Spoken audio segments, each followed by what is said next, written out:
Okay, so we're just gonna continue where we left off last class. Last class, we went over the topic of, we looked at an algorithm called insertion sort. And for today's talk, it's not really important what the algorithm does. Last class, we talked about what the algorithm is doing. But the important thing to look for is the fact that we have a for loop here, and it runs for the length of n, the number of inputs. We have some computations that are done one time for every time there's a value n.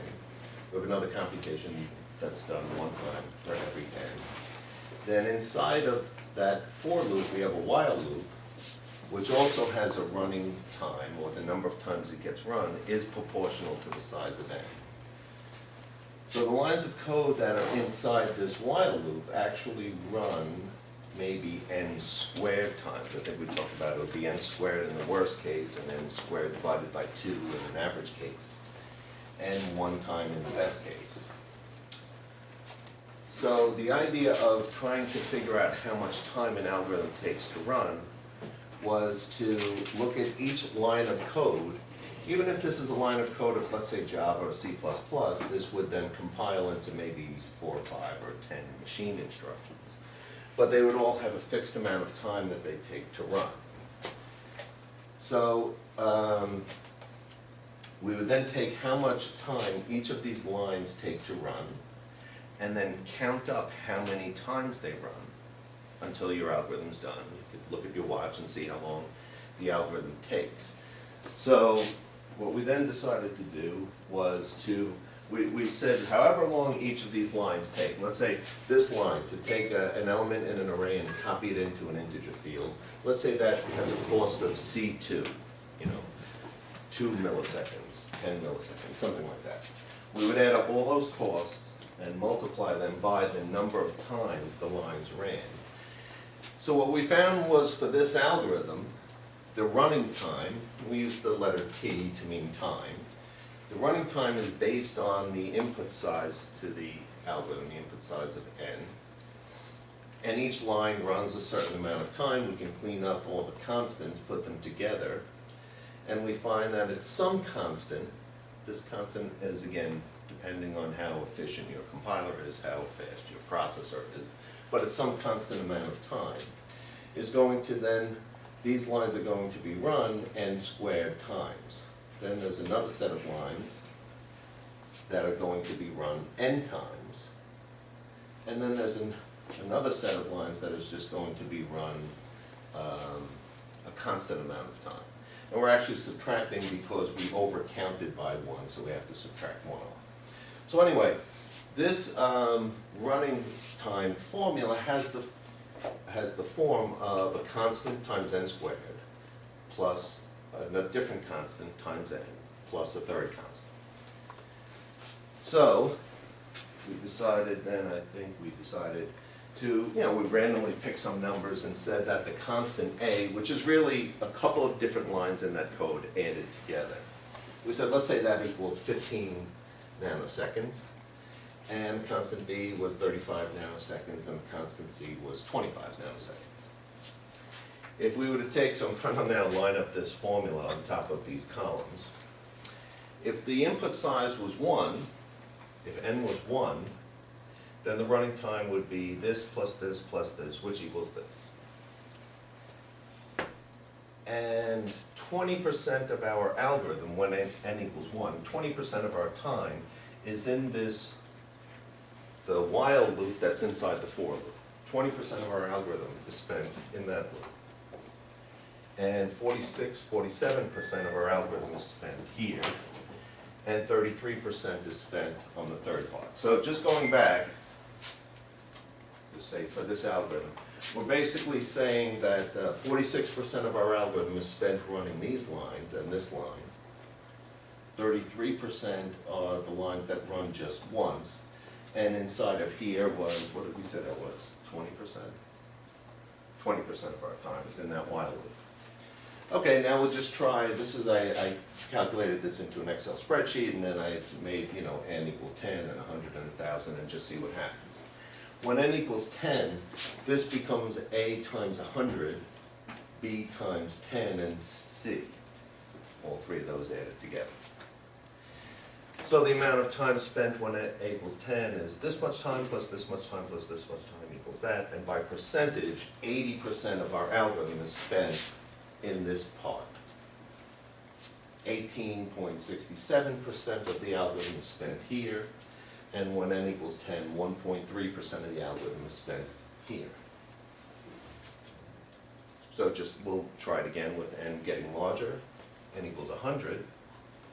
Same computation, we find that 97.7% of our time is spent doing this code. 2.28% of our time is spent here, and 0.02% is spent doing this operation, which is a constant amount of time. Meaning how big, doesn't matter how big n is, this will take the same amount of time. Let n go to 1,000, and we're finding out that 99.77% of our time we are spending inside of that while loop, which is inside the for loop. Okay, so if you wanted to make a statement about this algorithm, you wanted to somehow talk about how efficient the algorithm is, we'd like to make some kind of a statement about it. The statement would be, once n becomes very large, and what is large? Well, in this case, it's a number like 1,000. When n becomes 1,000, and then 99.77% of our time is spent within that for loop, we want to make a statement that says the constant a n squared is dominating your algorithm. So that way, if we were to take a ratio of a, let's say for example, we would say that if we were to double the size of the input, how much time would the algorithm now take? Well, if we double the size of the input, the component, which is a n squared, which is now more than 99% of the time of our algorithm, when n is large, if we were to double it and create a ratio, we'd have we have a n squared, and then put in the numerator a times 2n squared. We would end up with a times 4n squared over a times n squared. So the time of the algorithm would be not 100% correct, but it would be approximately 4 times bigger. So does that make sense? And that's really the best statement we could make about the algorithm. So really there's two parts to it. One is, let me go back to the beginning. We have lines of code that are going to be run just a constant amount of time, lines of code that are going to be run n times, and lines of code that are going to be run n squared times. When we let n become very, very, very large, we find out that we're spending 99% of our time, more than 99% of our time here. So this ends up really being the dominating part of our algorithm. And then we wanted to say something about the algorithm to get a feel for how good it is. If the input was to double, what would that do to the total running time of the algorithm? And what that would do is make the algorithm run approximately 4 times longer. Not exactly, maybe we're 99.9% correct in that statement. And actually that statement, the coefficient actually got factored out. Doesn't matter how much time those lines took, that got factored out. So what we could then say is, we would say that we make a statement that says the algorithm, insertion sort, is, we're going to use this Greek letter theta. We're going to say algorithm insertion sort is theta n squared. And be pronounced theta n squared. Okay. That is, once n is large, as n grows, the algorithm's running time grows proportional to n squared. Okay, so for example, if n doubled, the running time would go 4 times as much. If n tripled, the running time would go up n squared, so it would go up 9 times as much. So that gives you a flavor for how good this algorithm is. So what is this letter theta, and you know, we want to come up with some formal definitions for this. But yeah, before I put the definitions up, the important thing is to understand that when we have a running time, the running time has a formula a n squared b n plus c. As n becomes very large, the biggest term, the term with the biggest exponent, is going to be the one that's dominating all the time. And what's also important is that this coefficient will become irrelevant in our statement as how much does the time grow compared to how much the input grows. So, we have three definitions, and the three definitions go like this. Two of them use a Greek letter, theta and omega, and one of them uses the letter O, but it's always written kind of big, so everyone refers to it as big O. And the statement goes like this. Big O g of n is equal to the definition, a function f of n, but in algorithms we're going to always use t, because t is the first letter of the word time.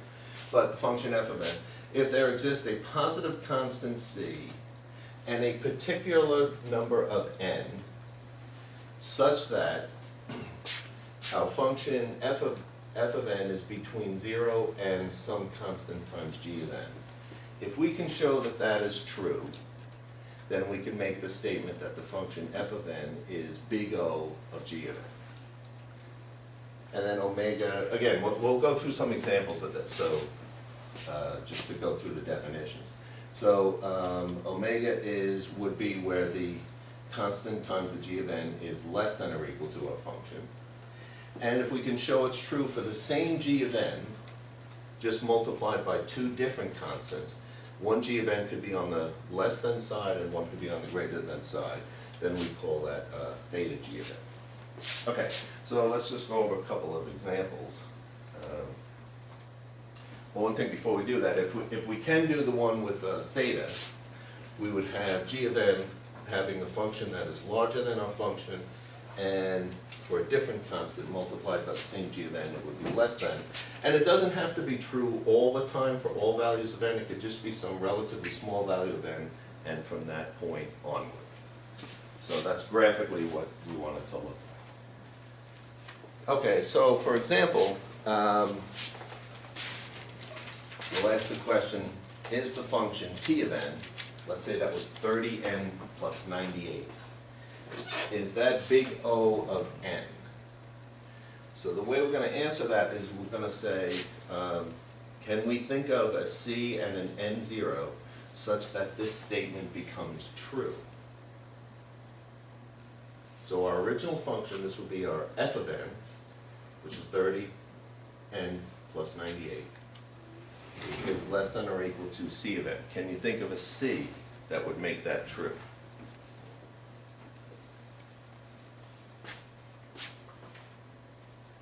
Anyone? You usually think of the c's, right? So which, is there a... Well, I add the coefficients, that's it. What's that? I add the coefficients. Oh, okay, so you would take, okay, 98 plus 30 would be 128. Right, and then it would be true right away. It would be true if n was 1. So if you chose c to be 128, 128 times n, even if n was 1, this would be 128 and this would be 128, and this is greater than or equal to, so it would be true right away. We'd always have to choose something higher than 30, because if we put a 30 here, then the 98 will always keep it ahead. So it's got to be something higher than 30. And I don't know, this was the simplest one. I picked 31, but when n equals 1, this would be 31, this would be 30 plus 98. It would not be true then, but as n grows, it would eventually catch up. Actually, n would have to grow to 98 before they would become equal, and then it would start becoming true. So if we chose, so your answer is good. If we picked, said c is 128, then it's true right away for n equals 1 and higher. But if we chose 31, if we put a 31 here, then we'd have to wait till n turned to 98 before it becomes true, because the extra 1n would equal this one. It'd be like 30n plus an additional 98. Okay, so then the statement 30n plus 98 is less than or equal to 31n is true for n's 98 and onward. And again, this whole field is based on when n becomes very large. So we're not going to worry so much for small values of n. We're making general statements about the algorithm as the algorithm gets bigger. Okay, here's another example. Suppose we had a function 3n squared plus 9. Is that big O of n squared? So is that true?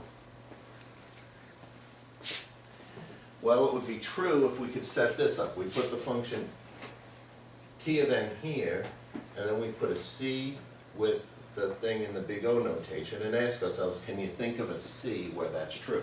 Doesn't have to be true for all n, it just has to be true for, you know, when n gets large. So now, wait, you would add the coefficients together. If you put a 12 here,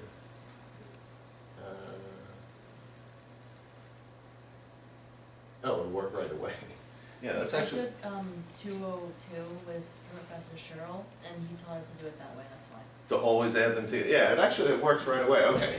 But what I'm doing, I'm kind of like being lazy. I'm saying I know I have to make this bigger than 3. Right? If I made this 3, then 9 will always make this side bigger. So I pick the next one, 4. But now it doesn't kick in right away. It actually kicks in when n equals 3. So if this was a, if this was a 4, then this would be 3 times 3 times 3, 27 plus 9 is 36. And if this was 4 times 3 times 3, it would be 36 also. So it kicks in when n equals 3. It's 3 and onward. So this statement,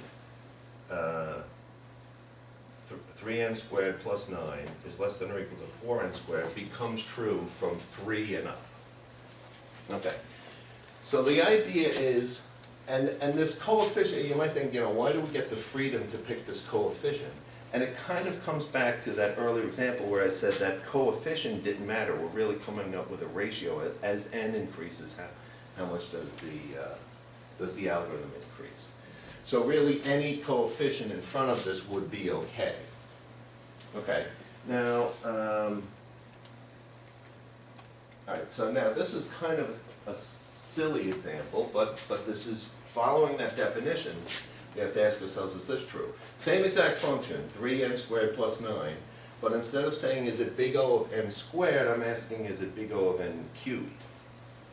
Okay, well, let's see. Can we have this situation? 3n squared plus 9 is less than or equal to cn cubed. Can you think of a c that would do that? And we could choose c equals 4 again.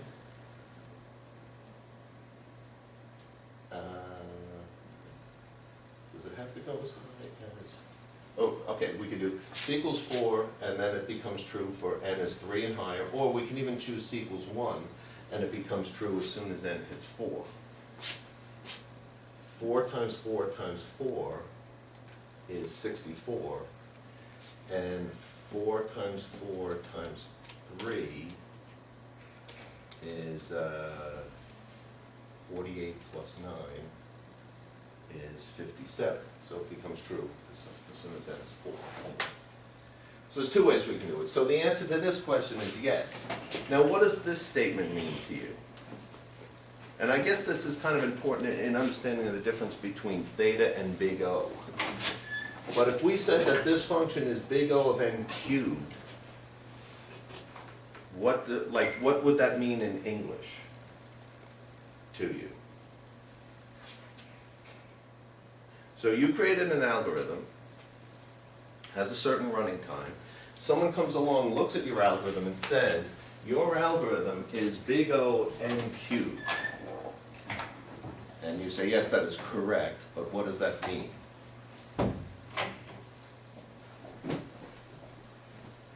Yeah? If you double your input, it makes your runtime 8 times higher. Okay, that's so. That would be true if we were using the letter theta, so I just want to dwell on this a little bit. It's, well, okay, so that's very good. When we said before that your algorithm is big O of n squared, what that meant was if you doubled your input, your algorithm would take approximately 4 times longer. And then we also said, for the same exact algorithm, if we said it's a big O of n cubed, we said that says if we doubled our input, our algorithm would now take 2 times 2 times 2, would take 8 times longer. So in one statement we said it takes 4 times longer, another way we said it takes 8 times longer. So which is it? And they're actually both right, but which one is it? And I guess this is an important concept. What we're saying with big O notation is that this is an upper bound on how much your algorithm would go up. So it would go up 8 times, like you said, 8 times or less. It would take 8 times longer or less. It would definitely not take, yeah, okay, so I guess that's the best way to look at it. Okay, then the other side of the coin is omega. Now, suppose we wanted to have, we had a running time function that was 3n squared plus 9, and we're asking the question, is this omega of n squared? So the definition for omega was, instead of the cn squared being over here, we put it over here with the less than sign. Can you think of a c, a value for c, and a value for n, where this will always be less than or equal to our running time function? And this one is pretty easy, because now we're on the low side. We could pick any number 3 or less, put that there, we'll say c equals 1, and it's immediately true.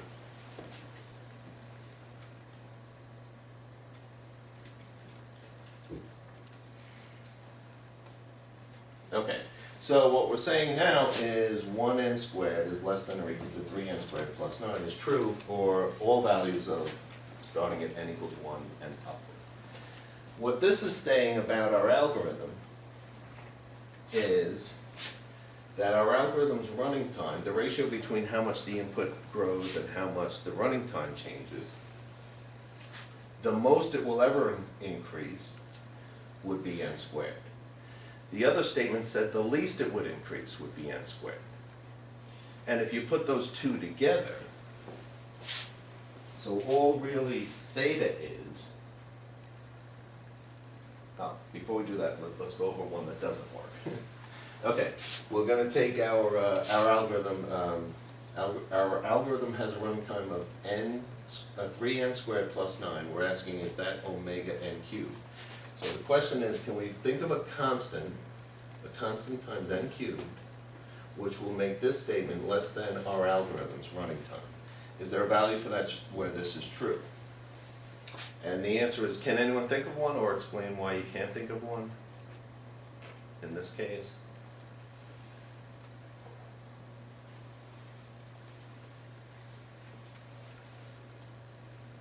Whatever number we put here, as long as we're required that it has to be a positive number, it can't be 0. Whatever number we put here, when n becomes very, very large, this term will always be bigger than these two put together. So we'd never be able to think of one. So the answer to this question is no, this algorithm is not omega n cubed.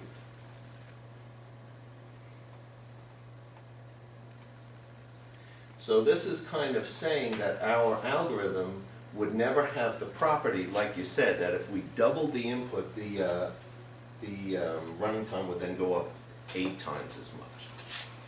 So this statement, this previous statement says, if we doubled our input, it could go as high as n squared ratio. And the previous one, the big O, said it could go as low as n squared ratio. So you put those two together, putting those two facts together, and the only two functions that this algorithm is big O of and omega of is n squared. It's the only one where that's true in both cases. You put those two together, and we're gonna use the letter theta to say that this algorithm is theta n squared. So in order to be theta n squared, you have to have two different constants. So basically you have to be omega n squared, meaning we have to come up with constant 1, and it has to be big O of n squared, we have to come up with a different constant 2. But these two functions, n squared, are the same function. So we could choose constant 1 equals 1 and constant 2 equals 3. And then this statement becomes true for values of n equals 4 and higher.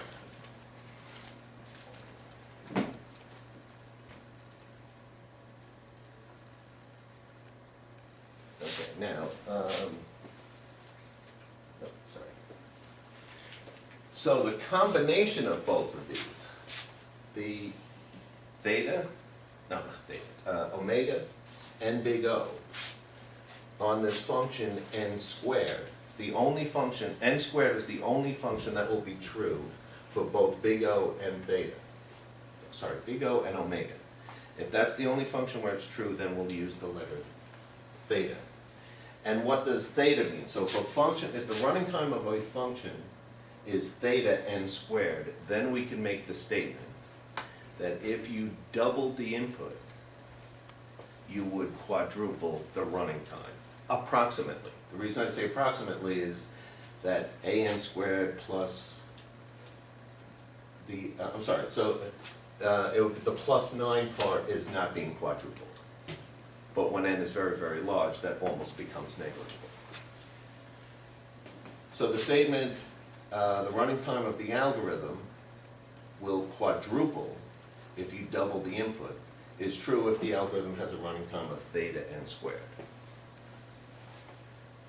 So for example, and maybe I should have put a slide up that does this, but what if you had an algorithm that was theta n?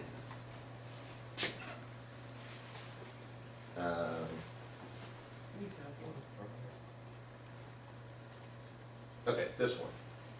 So here's an algorithm that, depending on the size of your input, it does a computation for each input, and the total, maybe it's a bunch of computation, it adds up to, let's say, 30 seconds. And then there's 98 seconds of miscellaneous stuff that has nothing to do with the input. And we came to the conclusion that the algorithm has a running time of,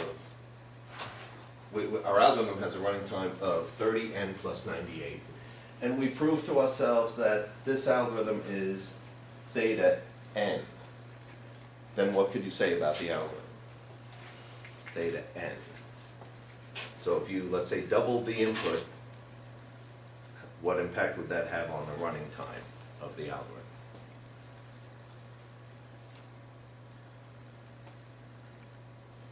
So if the input went from 1,000 to 2,000, your running time would go from this number to whatever that is with n doubled, which would do what to the running time of your algorithm? Well, it would double the amount of your algorithm. Right. So the statement we're saying is when it's big O of n, then if you doubled your input, the algorithm would approximately double. If your algorithm is theta n squared, doubling your input would quadruple your running time. If your algorithm, we'll cover an algorithm later on in the course that has a running time of theta n cubed, and that would mean if you doubled your running time, it would go up 8 times. I'm sorry, if you doubled your input, your algorithm would take 8 times longer to run.